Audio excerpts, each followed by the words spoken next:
Hi, my name is Aaquib Wani. I'm a self-taught designer. I'm someone who recently got listed in the Forbes 30 under 30 in the design category. Well, my journey started early off in the school days where I started playing for a band, and this is when I started making artwork for my band's posters, for the t-shirts and merchandise, everything else. This is when other bands started to get in touch with me, and I think this is where I started my journey into design, because I started making artwork for bands, for DJs, and soon after, a music magazine called Rock Street Journal, which is also known as RSJ, they got in touch with me, and they were like, listen Aaquib, we really like your work, why don't you come on board and join the design team. And I started off as an intern there, and in the course of 4 years of my tenure there, I was promoted as the art director there. So from designing the layouts to designing illustration, CD covers, interviewing bands, I think for someone who was in a band, I felt this was the perfect fit. Cut to 2014, this is where I joined Scenografia Sumant, which is headed by Sumant Jaikrishnan, who is an ace scenographer. And this is where I learned from doing something 2D and getting into the 3D world. So we designed weddings there, we designed interiors, installations. I also got to be a part of London Design Biennale as a part of Sumant's team, where we were representing India. So again, cut to 4 years later, 2018 is when Aaquib Wani Design took birth, and here we are. This is where what we do is everything that comes under design, right from weddings to interiors to branding to designing music festivals to decor to brand launches to even customizing jackets. And I think that's the reason why we are here today, to talk about the jackets that I'm doing, right? So we'll take it on from there.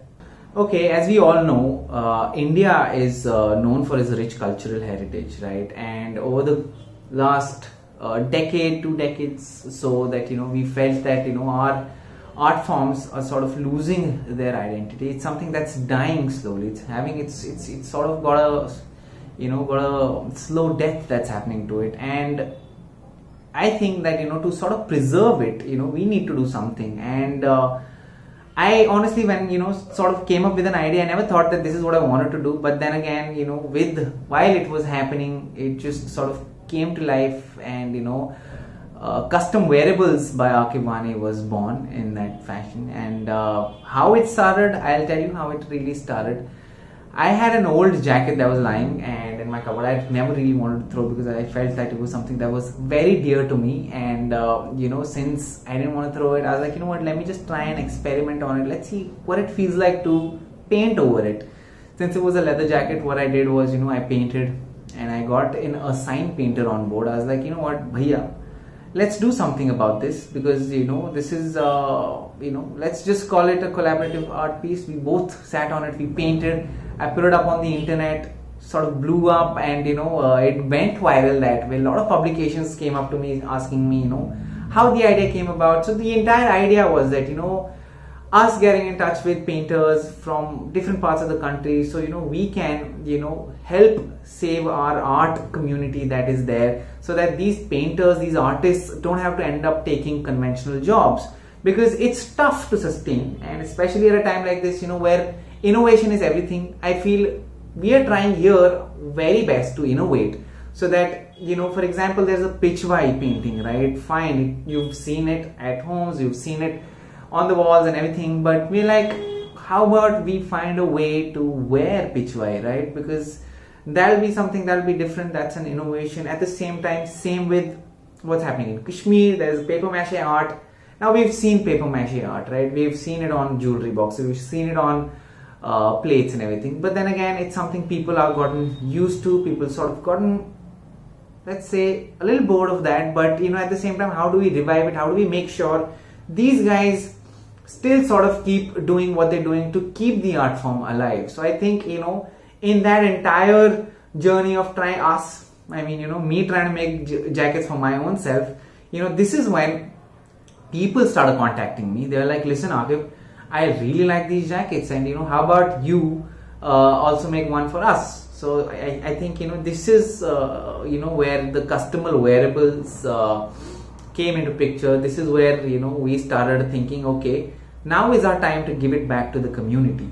So I'm going to talk about the plan, how we do this, and how do we really help out the artisans in this case. So I'll tell you what, ever since the the articles went online, people saw my jackets, there was obviously a lot of demand from people, right? This is where I thought, why don't we really come up with a plan where we set up a team of artisans, which is ranging from painters to embroidery artists to even people who just sort of stitch the jacket together. So that's basically a tailoring unit as well. So someone who was designing weddings, interiors and all of that, in the midst of all that, I thought maybe this is also something that I really want to do. And having said that, it kicked off, and I think this is where I thought, okay, the artisans need to be from different parts of the country. Obviously we ended up reaching out to a lot of people. We ended up going to these melas where there are these exhibitions of Indian crafts. This is where I've sort of interacted with these artists. I've sort of trying to explain them what is it that we're doing, so that it sort of also interests them, because it's not very easy for someone to say coming from a background like where they've been doing this for years and suddenly change the medium to something else. So here I was trying to explain them what Aaquib Wani design here is to do is that we want to bring it back, we want to give it back to the community. I sort of explained them saying, okay, 20 years ago, if this is what the sales were, and cut to 2020, if this is what we are right now, probably in 5 years down the line, maybe we won't even have this. So how do we innovate, right? So this is something that I felt, okay, this is a conversation that they need to also understand if they are interested. And to my surprise, they really were, and to say the fact that for example, there's a sign painter. They are mostly out of jobs because there is digitization that has happened, there is flex printing, there are all of these computerized graphics that are being generated. But then at the same time, these artists have lost a job because of the digitized world that's happened, right at the same time. We're saying, bring in those people, bring in the truck art painters, let's give them a platform, because it's an art form that is truly Indian and it's something that should be preserved.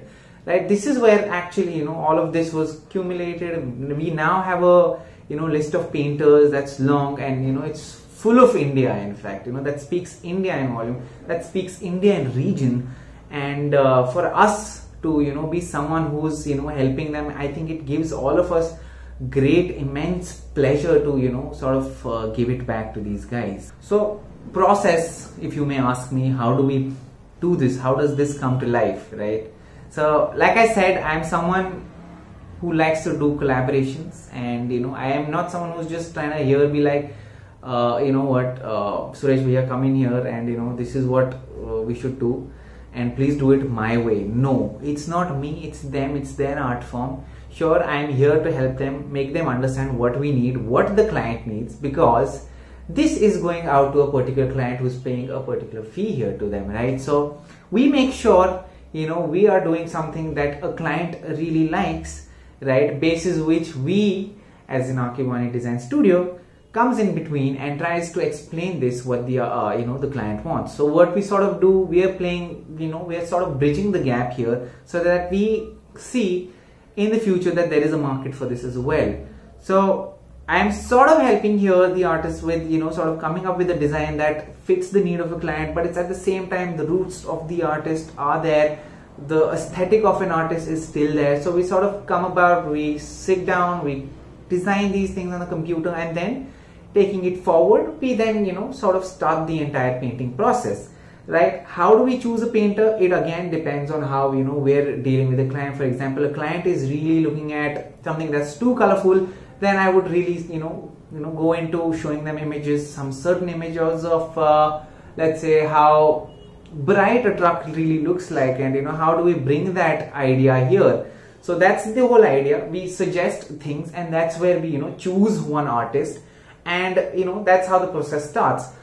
As in, when once the jacket is done painting, this is where the embroidery artists come in picture.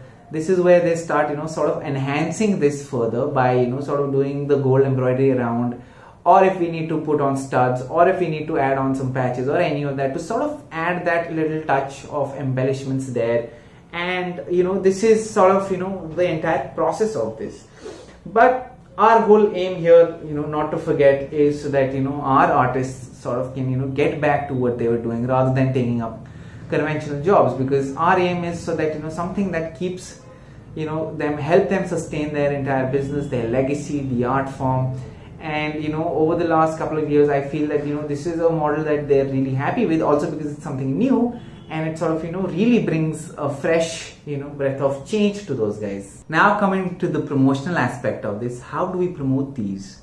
The entire answer lies just making an artwork and then putting it up online, and this is where we generate a lot of buzz, and because of which I think what has really helped us, what social media has done to us, it's that bigger brands like there's Levi's, there's Gas Jeans, there's Adidas, there is Superdry, and many more such brands. They have reached out to us saying that what, we really like this concept, why don't you and your team of artisans come on board and design something for us. So in return, this is what we've been also doing for brands, so that there is a bigger platform and not just me as someone who's the face of these guys, so that the entire promotional campaign that goes out, it reaches out there in numbers. So what really helps us as a small time business is that, since obviously we can't go to a mall or probably open up a shop or get in touch with a brand where they can put our jackets, because all of that for someone who's just started out, it's something that's really difficult to sustain. And to get in touch with these brands, having them to collaborate with all of us, I think it sort of further bridges the gap with the audience, and that's something that's really helped us. So this is a shout out to these guys for doing that. And what we've also done to sort of increase the engagement here is we've conducted some workshops.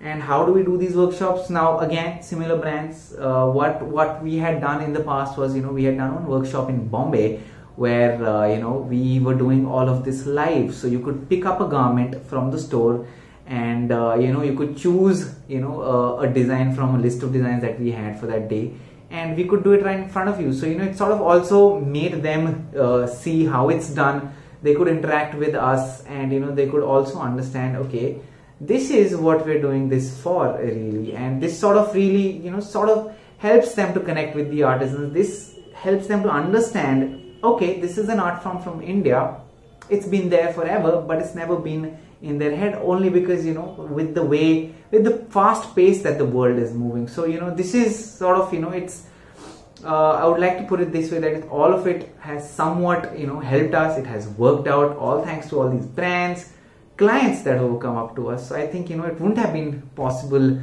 without these guys. Okay, so everybody who's looking out in this direction, whoever's thinking, how do we practice sustainability, how do we give it back to the community, I think the key here just lies, there are things around us. Just look around, I mean, for me to just the fact that these artisans have been there in the background, and then we've sort of forgotten about them. You can do your bit really, and I'm not saying just come and buy jackets from us. You can do it on your own, and the whole idea is just revive local art, honestly. And it's just something that helps a bigger picture here, which is our artisans, and it's something that is truly Indian for that matter. And I think it's the least that one can do. And since sustainability is such a big discussion in today's world, I think it's also important to sort of take out your old jackets and do something over them, rather than going to a mall and bringing out a new jacket. And I think that'll sort of also help us understand that less is more. Some parting words before I go. Sustainability is something that we can look into all aspects of life, honestly, and the scope out there is endless, especially when it comes to artisans and wearables for that matter. So whoever has questions or has some great ideas, whoever wants to collaborate, it'll be great, because we are a studio who's open to doing everything out there to sort of bring in innovation. So thank you. This is me, Aaquib Wani, signing out, and I wish you guys all the best. Looking forward to checking out other speakers as well.